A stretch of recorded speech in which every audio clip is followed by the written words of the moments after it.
Mga kasayan, magpa-power up tayo ng Rusi Passion. Ito, Rusi SC Passion 125.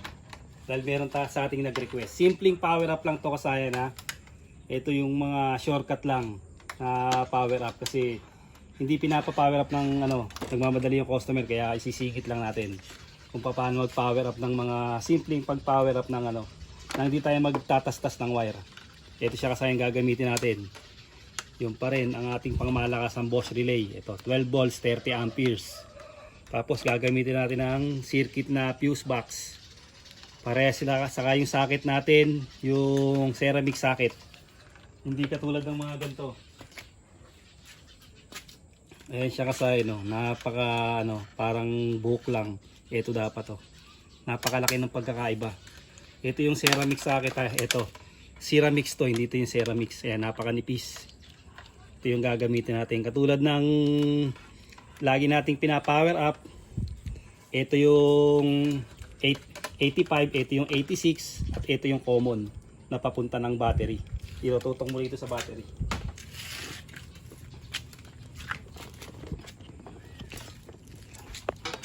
Ito siya. Siya kasayan ha. Itong ceramics, tabi natin to. Ito yung number 30. Yan. Yung number 30, tatakbo sa ating ng battery, may fuse na 15 ampere.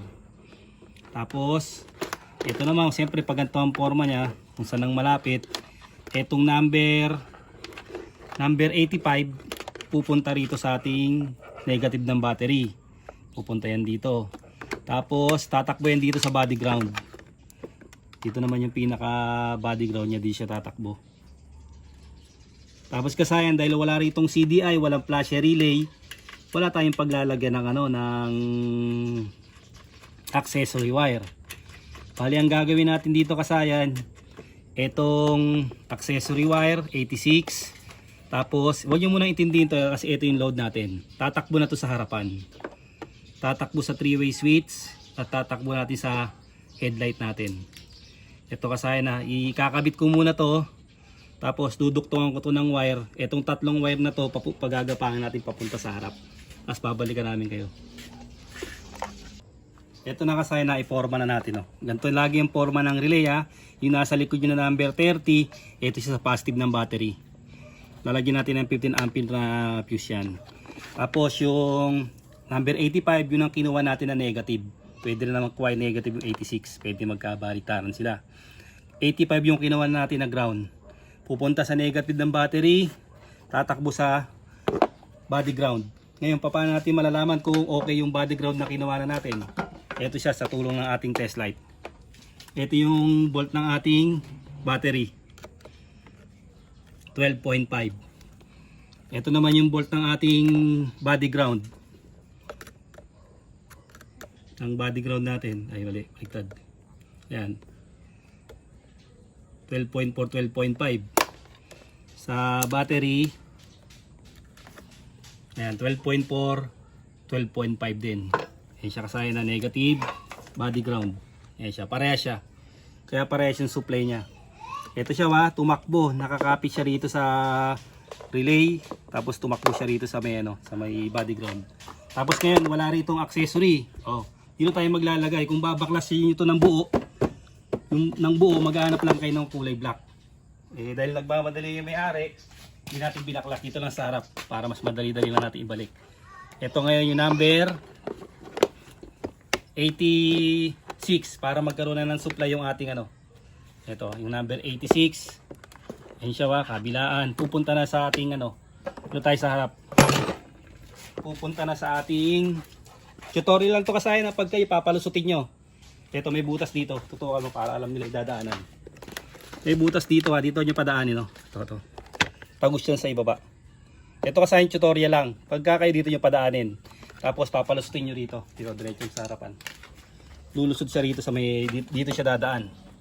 Tapos ito yung pagkukuha na natin ng na accessory wire. Pwede kayong kumuha dito sa sa black red o kaya naman dito sa sa kulay solid black. Sa kadalasang kinukuha na natin sa flash relay. Ito siya. Ito siya dyan tayo kukuha sa may flash relay. Tapos ite-testing natin kung gagana na yung ano natin, power relay. Yung pangmalakasan nating power relay. Ito kasayang kung gusto niyo talagang perfect, 101% na na power up line, syempre si master. Kaya lang wala pa si master nito, kaya kailangan pang kailangan talaga nito magtastas. Pero kung power up ng may-ari ito, kanina pa natin ito tinastas. Siya kasaya na. Okay, testing natin yung relay dito. Lapit mo sa relay. Kung magki-click siya. Lapit mo konti para marinig nila na nagki-click. Yan siya kasaya, no. Pagka nag-click na ganyan, ibig sabihin okay na, may power na yung ating relay. Okay na yan. Ngayon, ito na yung sinasabi ko sa inyo, yung dalawa na to. Ito na yung load. Ito tayo ulit sa harapan. Ito na yung load natin. Dito tayo maglalagay ng ating mga ilo-load. Dahil binattery operated na natin to, ito yung kukunin natin, yung dark green. Yung dark green ilalagay natin sa, itong isa wag natin intindihin na sa malalakas na ilaw to. Kung meron kayong MDL sa common, ilalagay nyo lang to sa common ng 3-way switch. At kahit ano pang malalakas na ilaw. Dito naman sa kabila, kung maglalagay kayo ng mga underlights, mga park light dito, pwede pa rin, pwede rito nyo isama pa. Ito siya ba. Ilalagay natin dito. Kung hindi pa naka battery operated yung Rusi Passion nyo, ito siya, hugutin nyo lang tong dark green. Tapos ilalagay nyo na sa power relay. Yung dark green. Ito siya kasayan ha. Tingnan nyo lang kasayan mabuti para makuha nyo. Kung paano to i-power up lines ng solido, yung tatastasin lahat, parang Honda Click, tsaka parang ngayon. Yung yung Rusi Wave Style. Yuri Wave Style, kailangan tastasin para makita yung mga pinagdadaanan ng ng wire. Dito tutok muna, lagyan muna natin ng fuse na 15 ampere. Lalagyan muna natin ng fuse na 15 ampere para gumana yung ating Kaya safety to kasayang gawa nitong fuse na to. Ito yung nagpapasave sa mga load. Kung mag-overload man, puputok lang yung fuse. Ito na siya. Pagka binuksan na natin siya, i-testin natin yung ilaw. Ayan na siya kasaya, no. Ayan na yung natin, yung ilaw natin, yung headlight natin, no. Naka-battery operated na siya, naka-power up pa siya. Pagka bumusina tayo sa ating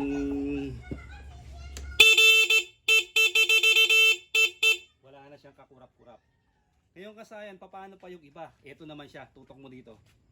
Ito naka-power up na to kasayan yung ating headlight, Hindi pa kasama yung yung ating park light. Ito siya kasayan, Ito kasayan magiging modified ang kakalabasan niyan.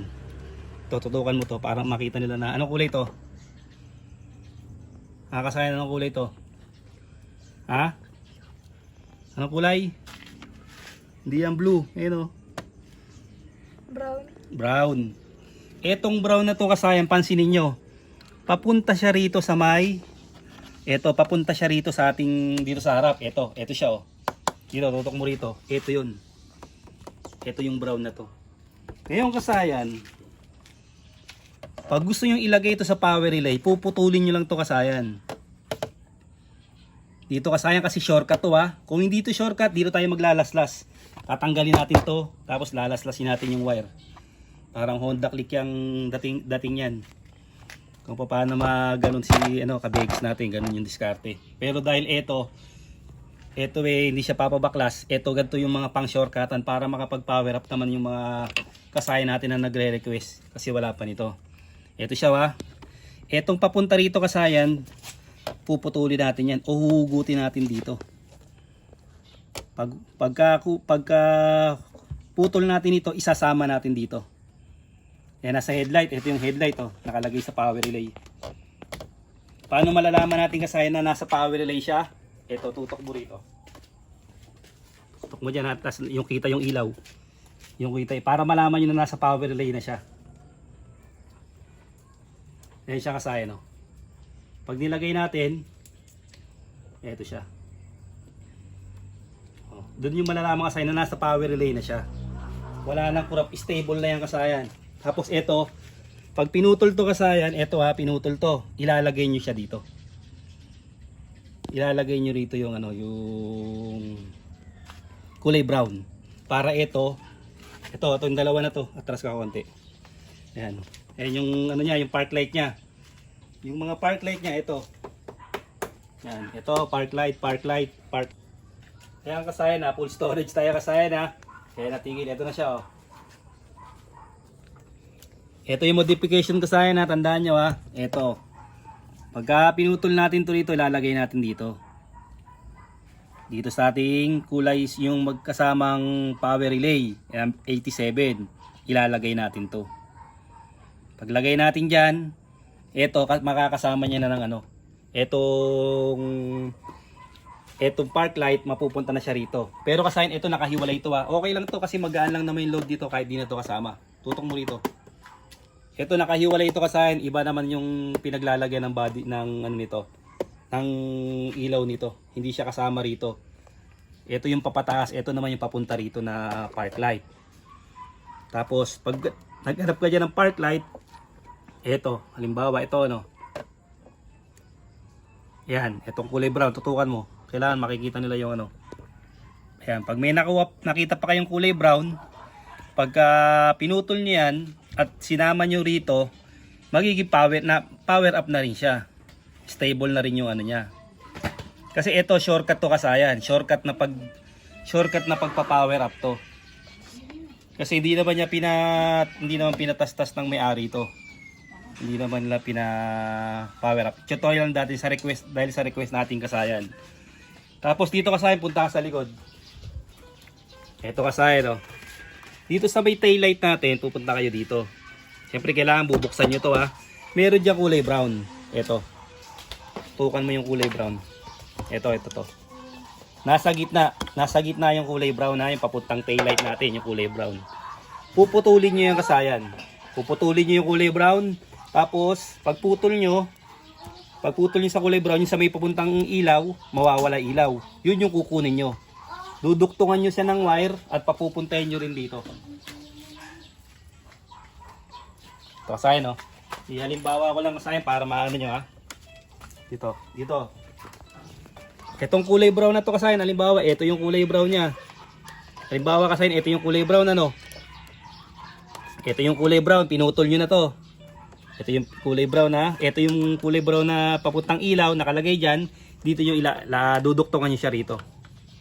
Tapos, okay, pupunta kayo sa harapan, papagapangin niyo sa harapan, pupunta siya rito. Isasama niyo rin siya rito. Kasama rin siya. Ngayon kasi ano ang modification niyan? Ito ang mangyayari ngayon sa kanya. Pagka magpa-park light ka dito kasayan, nag-park light ka, etong mga sinama natin dito, hindi siya iilaw. Ito lang dati ang iilaw sa kanya. Tapos sinama natin yung park light. Ito yung park light sa likod.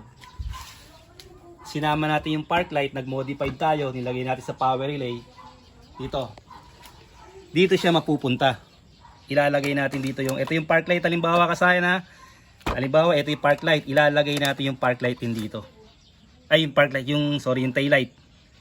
Ito yung tail light. Ang nakuha natin dito, park light sa harap. Tapos yung headlight, tapos yung tail light.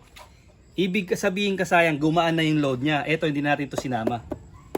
Ito lang tsaka yung tail light. Hindi nakasama to. Ito yung pataas eh. Ngayon kasayan, pagka nagbukas tayo ng park light, dito tutok mo sa park light. Pag nagbukas tayo ng park light kasayan, ito lang kasayan ang iilaw. Kasi yung pag-modified natin kasayan, mapupunta siya rito sa may headlight. Ito, dito siya. Ayan siya oh. Dito tayo naglagay. Dito natin nilagay yung mga kulay brown. Ito sa may ano na to ha.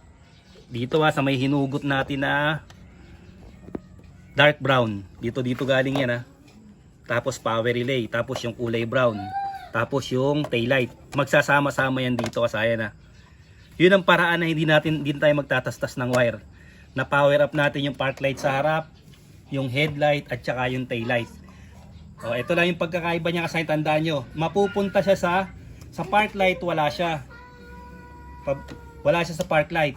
Pupunta lang to kasayan sa headlight dito. Itutok mo sa harap. Itutukan mo to. Dito siya mapupunta. Itong park light at headlight, saka itong tail light, mapupunta sa dulo. Sa dulo ng ano, yung sa headlight siya nakasama. Pero kasaya naka-power up na yon. Ganoon lang kasaya yung pagpa-power up. Kahit sang motor, kahit hindi nyo alam, i-directa nyo lang sa mga kukunin yung load. Katulad nito. Ito, tutok mo rito. Katulad nito kasaya, direktahan lang ng load. Yan, ilagay nyo rito. Sa kahit anong motor, mapapower up nyo yan kasayan. Sigurado yan, 100% yan kasayan. Mapupunta sa power relay yan. Wala siya magiging kurap kasayan. Stable yan kasayan. No? Walang kakurap-kurap. Ganun lang kasayan yung pagpapower up ng Rusi Passion. Sa Rusi Passion 125, saka sa kahit anong mga motor. Gamitan nyo lang siya ng shortcut kung hindi nyo pa siya kabisado. Hanggang dito na lang mga kasayan. Salamat sa panonood.